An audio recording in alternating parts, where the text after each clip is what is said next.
میرے حسین تجھے سلام، میرے حسین۔ حضرت امام حسین رضی اللہ تعالیٰ عنہ کے ساتھ انہوں نے جو سب سے پہلا معاملہ کیا، عمرو بن سعد نے آتے ہی حکم دیا کہ امام حسین کے خیمے دریائے فرات کے پاس سے اکھاڑ دیے جائیں۔ 7ویں محرم کو ہی حسین ابن علی کے خیمے اکھاڑ دیے گئے، جبکہ حضرت عباس جو امام حسین کے بھائی تھے، سگے بھائی ہیں، عباس علمبردار، اس قافلے میں جو شریک ہیں، مختصر سا اگر میں ان کا اجمالی تذکرہ کروں تو یوں سمجھ لیں، سیدنا امام علی مقام حسین رضی اللہ تعالیٰ عنہ ہیں اس قافلے میں، آپ کے 3 صاحبزادے ہیں، علی اکبر، علی اوسط امام زین العابدین، علی اصغر چھوٹے سے بچے، اور امام علی مقام کی 2 بیویاں ساتھ میں ہیں، بی بی شہر بانو اور حضرت علی اصغر کی ماں ام لیلہ، اور ان کے علاوہ حضرت امام حسن رضی اللہ تعالیٰ عنہ کے صاحبزادوں میں 3 یا 5 صاحبزادے تھے، حضرت علی کرم اللہ وجہہ الکریم کے 5 بیٹے اور تھے جو دوسری آپ کی زوجہ محترمہ سے تھے، امام مسلم بن عقیل کے 3 شہزادے اور تھے، 2 تو کوفہ میں شہید ہو گئے تھے۔ اس طرح سے امام حسین کے گھر کے ہی 52 افراد اس میں تھے، صرف خاندان اہل بیت کے 52 لوگ تھے، باقی ساتھیوں میں، محبت کرنے والوں میں 20 لوگ اور شامل ہو گئے تھے۔ اس میں سے کیسے شامل ہوئے وہ بھی الگ الگ ان کے اپنے واقعات ہیں۔ امام حسین رضی اللہ تعالیٰ عنہ کے ساتھ زہیر بن قین شامل ہوا، جو کہ اہل بیت سے اس کو کوئی تعلق نہیں تھا، لیکن امام حسین نے ایک بار کیا بلایا، وہ حج کر کے واپس آ رہا تھا، اس نے ساری چیزیں ترک کر دیں، اپنی بیوی کو طلاق بھی دیا راستے میں، اور کہا میں حسین ابن علی کے ساتھ جا رہا ہوں، ساری چیزیں قربان کر کے وہ ساتھ میں چل پڑا زہیر بن قین۔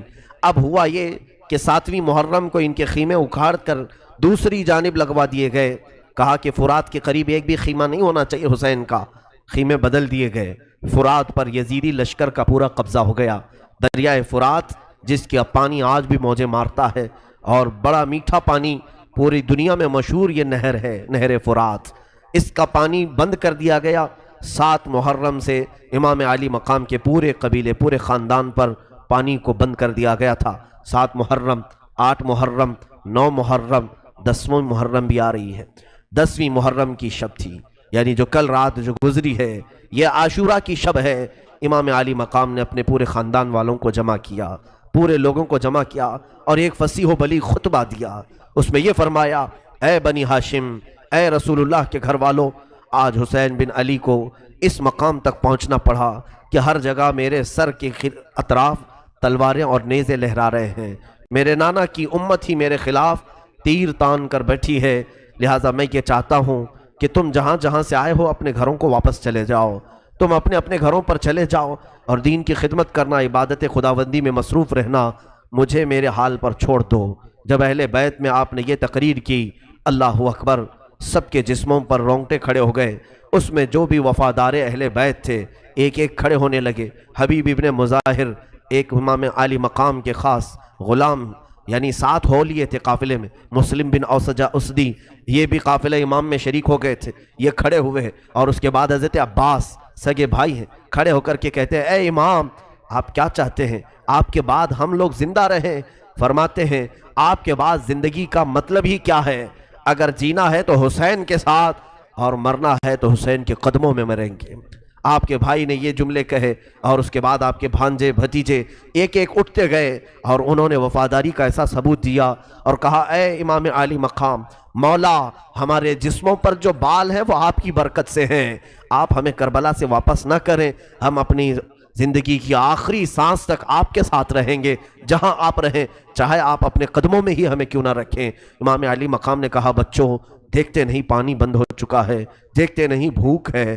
امام علی مقام سے بچوں نے کہا، اے امام حسین، یہ پانی ہی تو بند ہوا ہے، یہ پانی اور کھانا ہی تو بند ہوا ہے، لیکن ابھی ہمارے جنت کا راستہ تو کھلا ہوا ہے۔ امام علی مقام سے انہوں نے واپس نہ جانے کی ضد کی۔ پوری رات امام حسین ابن علی رضی اللہ تعالیٰ عنہ نے سجدے میں گزارا۔ یہ عاشورہ کی رات تھی، عبادت کی شب تھی، رات سجدے میں گزاری گئی، اور ظاہر سی بات ہے 3 دن کے بھوکے اور پیاسے یہ نہتے لوگ جو تلواریں لے کر کے اپنے ساتھ بہت بڑا سامان جنگ لے کر نہیں آئے تھے، جو اپنے ساتھ 1-2 تلواریں ہوتی تھیں، انہی تلواروں کے ساتھ عرب سفر کیا کرتے تھے، ساتھ چلے تھے۔ اس وقت آپ کے ساتھ بہت کوئی بڑی تیاریاں بھی نہیں تھی، خیموں میں ایسی حالت تھی کہ چراغ جلانے کے لیے کسی کے پاس تیل تک نہیں تھا۔ رات کے اندھیریوں میں بی بی زینب کہتی ہیں کہ اگر ہمیں کوئی کام پڑتا تھا تو ہم علی اکبر کے چہرے کی روشنی میں کام کیا کرتے تھے۔ حسین ابن علی کے دمکتے ہوئے چہرے کی جو روشنی ہوتی اسی میں ہم کام کر لیتے تھے۔ خیموں میں بھوک اور پیاس کی شدت تھی، لیکن کسی نے شکایت نہیں کی کہ ہم کو کس حالت میں لا کر آپ نے چھوڑ دیا۔ بیویوں نے بھی صبر کا مظاہرہ کیا ہے، خواتین نے صبر کا مظاہرہ کیا ہے، بچوں نے بھی صبر کا مظاہرہ کیا۔ 10ویں محرم کی صبح تھی، یہی وہ خونی منظر ہے، وہی کربلا میں قیامت صغریٰ ہے جو اہل بیت کے ساتھ رچائی گئی، اور ظالموں نے ایسی تاریخ رقم کی کہ شاید اس وقت سورج بھی تھر تھرا گیا ہوگا، آسمان بھی کانپ گیا ہوگا، زمین کے ٹکڑے ہل گئے ہوں گے جب فاطمہ کے لال کے ساتھ انہوں نے اس طرح کے اخلاق کا سلوک کیا ہے۔ عزیزان گرامی وقار، فجر ہوتے ہی امام علی مقام یزیدی لشکر کے پاس آئے اور پھر یہاں پر کھڑے ہو کر ایک خطبہ دیا اور کہا، اے لوگوں، کیا تم نہیں جانتے کہ میں فاطمہ کا بیٹا ہوں، میں حیدر کرار علی مرتضیٰ کا بیٹا ہوں؟ کیا تمہیں معلوم نہیں کہ ایک مسلمان کا قتل کتنا بڑا گناہ ہے؟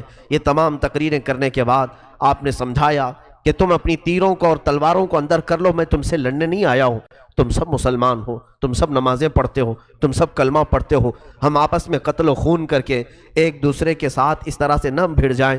سارے لوگوں کو سمجھایا، لیکن کچھ لوگوں کے آنسو تو نکل گئے، لیکن تلواریں ہاتھ سے نہیں چھوٹیں، تلواریں نیچے نہیں آئی۔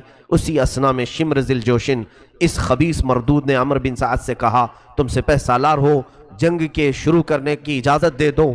اسی اسنا میں حر بن یزید جو 1000 کا لشکر لے کر سب سے پہلے امام حسین کے پاس آیا تھا، اس نے آ کر کے پوچھا، اے لوگو، کیا تم صحیح میں حسین کے ساتھ جنگ کرنا چاہتے ہو؟ حقیقت میں تم لڑو گے امام حسین کے ساتھ؟ تو سبوں نے کہا، ہم آئے اسی لیے ہیں کہ حسین کے ساتھ ہم وہ سلوک کریں گے کہ دنیا یاد رکھے گی۔ اس وقت حر بن یزید نے کہا، اے لوگو، کیا تمہیں ڈر نہیں لگتا کہ حسین بن علی کے ساتھ لڑنے سے تمہاری آخرت خراب ہوگی، عاقبت برباد ہوگی؟ لوگوں نے اسے تانا مارنا شروع کیا کہ تو وفادار نہیں ہے، یزید کو ہم خط لکھ کر کے بھیج دیں گے، 1000 کا لشکر دے کر کے تجھے بھیجا گیا تھا حسین کو گرفتار کرنے کے لیے، تو اب بہکی باتیں کر رہا ہے۔ حر بن یزید فوج سے الگ ہو کر درمیان میں کھڑا ہوا، اپنے خیمے کے پاس آیا، اس کے گھر والے بھی تھے، اس کی بیوی اور اس کا بڑا بیٹا بھی تھا۔ انہوں نے دیکھا کہ حر کانپ رہا ہے اور بہت زیادہ جسم میں تھرتھراہٹ آ گئی۔ گھر والوں نے پوچھا، حر یہ کیسی کپکپاہٹ ہے، کیسے کانپنا ہے؟ اس نے کہا، میں ایک طرف جنت دیکھ رہا ہوں اور ایک طرف دوزخ دیکھ رہا ہوں، حسین کے خیمے کی طرف مجھے جنت دکھ رہی ہے اور یزیدی لشکر کی طرف مجھے دوزخ دکھ رہی ہے، اور میں بیچ میں کھڑا ہوں۔ بتاؤ اے لوگوں، میں کیا کر سکتا ہوں؟ میں اگر دوزخ کو جان بوجھ کر کے ہاتھ میں لے لوں تو دنیا میں مجھ سے زیادہ بے وقوف اور پاگل کوئی نہیں ہوگا۔ یہ سنتے ہی اس کی بیوی نے کہا، اے حر، آپ کے دل میں جو بات ہے وہ عمل کر جاؤ، جو دل تمہارا چاہ رہا ہے اس پر عمل کر جاؤ۔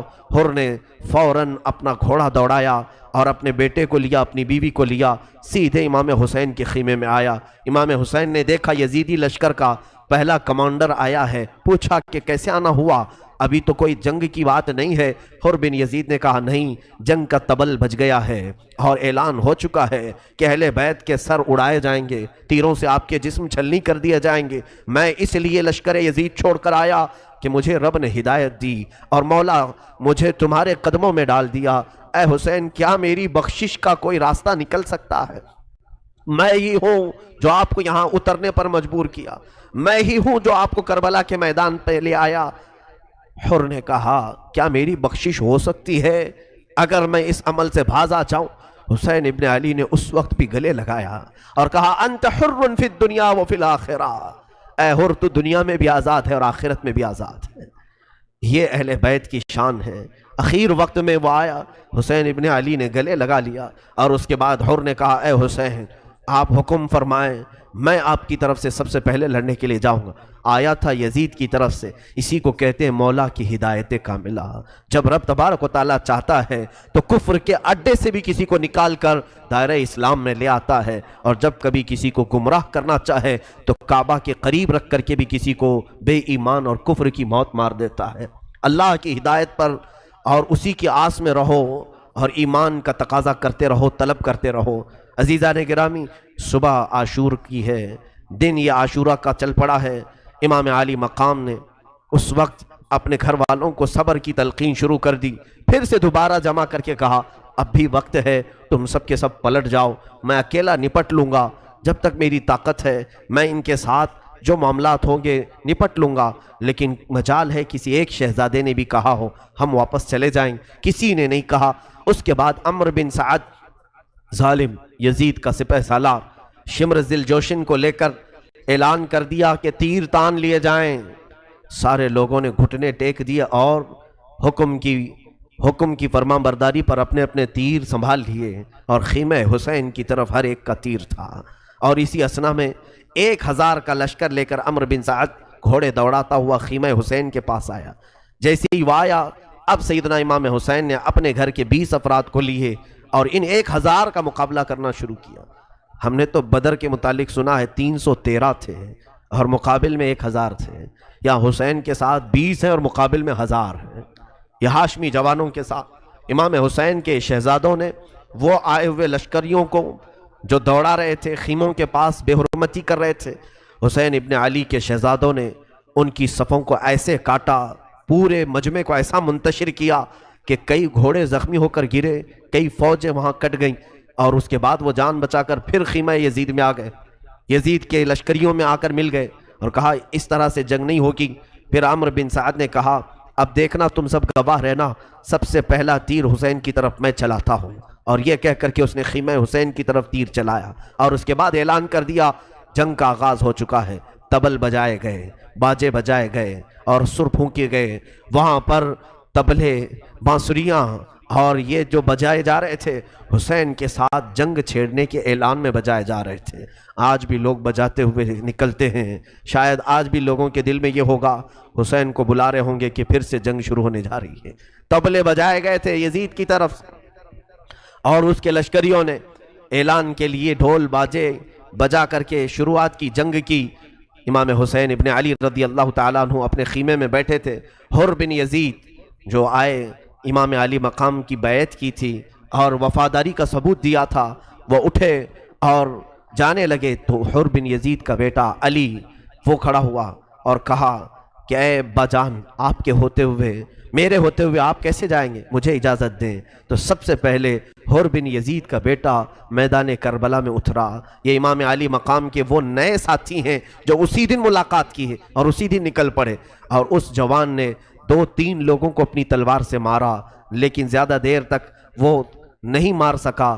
اچانک اسی اسنا میں ظالموں نے اسے گھیر کر شہید کر دیا۔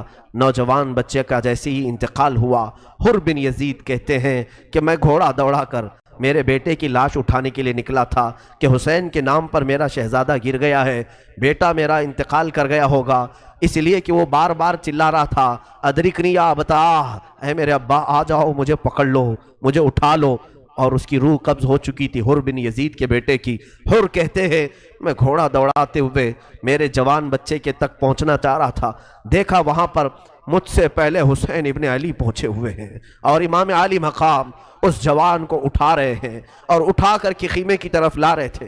حر بن یزید نے کہا آقا یہ غلام زادہ ہے، یہ غلام زادہ ہے، آپ اپنے کندھوں پر اس غلام کو اٹھا کر لا رہے ہیں۔ حسین ابن علی نے کہا حر تجھے معلوم نہیں، دنیا کا دستور ہے بوڑھا باپ جوان کی میت کو نہیں اٹھاتا، بوڑھا جوان کے لاشے کو نہیں اٹھا پاتا، کیونکہ کندھے جھک جاتے ہیں، جھول جاتے ہیں اور کمر ٹوٹ جاتی ہے۔ یاد رکھنا اگر کسی کے سامنے اس کے جوان بیٹے کی موت ہو جائے، کون سا باپ ہے جو جنازہ اٹھانے کی ہمت کرے گا؟ حر بن یزید نے کہا آقا یہ غلام زادہ ہے، آپ اٹھا رہے ہیں۔ حسین ابن علی نے کہا کہ اے حر تجھے معلوم نہیں، دنیا کا دستور ہے کہ جوان بیٹوں کو باپ نہیں اٹھا پاتا، تو میں اٹھاؤں گا جب تک رہوں گا۔ لیکن کربلا نے وہ بھی منظر دیکھا جب حسین نے خود اپنے شہزادوں کی لاشیں اٹھائے، تب کوئی دوسرا اٹھانے والا تھا ہی نہیں۔ اے میرے عزیزو، امام علی مقام اس جوان بچے کی لاش کو خیمے تک لے آئے۔ حر بن یزید یہ امام علی مقام کی طرف سے نکلے اور اپنے بیٹے کی موت کا غم بھی لاحق تھا۔ یزید کے لشکریوں پر وہ شیر کی طرح بپھر گئے، جگہ جگہ سے ان کی صفوں کو کاٹتے رہے۔ عمرو بن سعد نے کہا کہ پکڑ لو حر بن یزید کو اور گرفتار کرو۔ لوگوں نے جب تیروں سے حملہ کیا اور پھر دیکھا کہ تیر کھا کر تقریباً 27 تیر حور بن یزید کے جسم پر لگے، لیکن وہ کسی تیر کا کوئی بھی نوٹس نہیں لیتے تھے۔ اور اس کے بعد ایسا ہوا کہ ان کے گھوڑے کو گرایا گیا اور لوگ ان کے جسم پر چڑھ گئے اور ان کا سر بھی جسم سے الگ کیا گیا۔ حر بن یزید کو وہاں پر شہادت ہوئی۔ عالی مقام امام حسین رضی اللہ تعالیٰ عنہ کے خاندان میں سے کوئی بھی بچے کو ان کے ساتھیوں نے پہلے میدان میں اترنے نہیں دیا جب تک امام عالی مقام کے وفادار ساتھ میں تھے۔ حضرت حبیب بن مظاہر، مسلم بن اوسجہ اسدی اور زہیر بن قین البجلی، عبداللہ، یہ تمام وہ لوگ ہیں جو امام عالی مقام کے ساتھ تھے، خاندان والے نہیں تھے، لیکن انہوں نے خاندان کے کسی فرد کو جانے نہیں دیا۔ پہلے خود اترے، حبیب ابن مظاہر آئے، زہیر بن قین آئے، یہ سب لڑتے رہے، عبداللہ آئے، یہ سب لڑتے لڑتے جام شہادت نوش کر گئے۔ ان کے جسموں کو یزیدیوں نے پامال کیا، بکھیر دیا۔ اب امام عالی مقام کے گھر والوں کی باری آئی، جب ساتھی سب شہید ہو گئے، خاندان ان کے سب لٹ گئے، امام عالی مقام کے گھر والوں کا اب مقام تھا یہ کربلا کا خونی منظر جو اہل بیت اطہار سے کڑا امتحان لے رہا ہے، ایک سخت ترین امتحان لے رہا ہے۔ بھوک کا امتحان الگ ہے، پیاس کا امتحان الگ ہے، اور بغیر چھت کے گھروں کا امتحان الگ ہے، اور اس کے بعد تلواروں کے مقابلے کا امتحان الگ ہے۔ امام عالی مقام غم کے عالم میں بیٹھے ہوئے تھے۔ اسی اثنا میں آپ کے بھائیوں میں سے حضرت علی کرم اللہ وجہہ الکریم کے جو شہزادے تھے وہ اٹھے، تینوں شہزادے وہ ایک ساتھ گئے اور امام علی مقام کی اجازت سے کربلا میں لڑتے رہے۔ انہوں نے بھی کئی ظالموں کو تہ تیغ کیا، فنا فی النار کیا، لیکن واپس کوئی نہیں لوٹا۔ یہ امام علی مقام کے دونوں شہزادے اب باقی تھے، ان کے علاوہ آپ کے بھانجے اون و محمد تھے، چھوٹی عمر کے۔ یہ بچے بھی شہادت کے ذوق سے اصرار کر رہے تھے، چچا جان، مامو جان، ہمیں جانے کی اجازت دیں۔ کون ہے ہمارا وہ بچہ جس بچے کو ہم اپنے ہاتھ میں چھری دیتے ہوں؟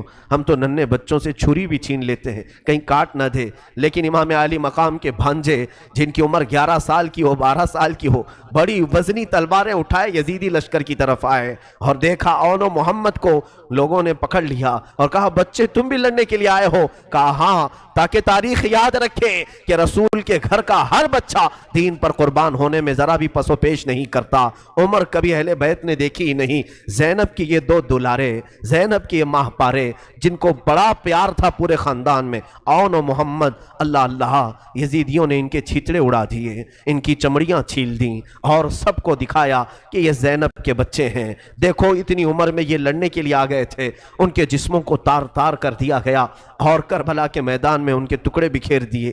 اللہ اللہ، یہ منظر زینب نے دیکھا ہوگا، اپنے مہپاروں کا جسم بکھرتا ہوا کیا گزری ہوگی اس خاتون جنت پر۔ اللہ اکبر۔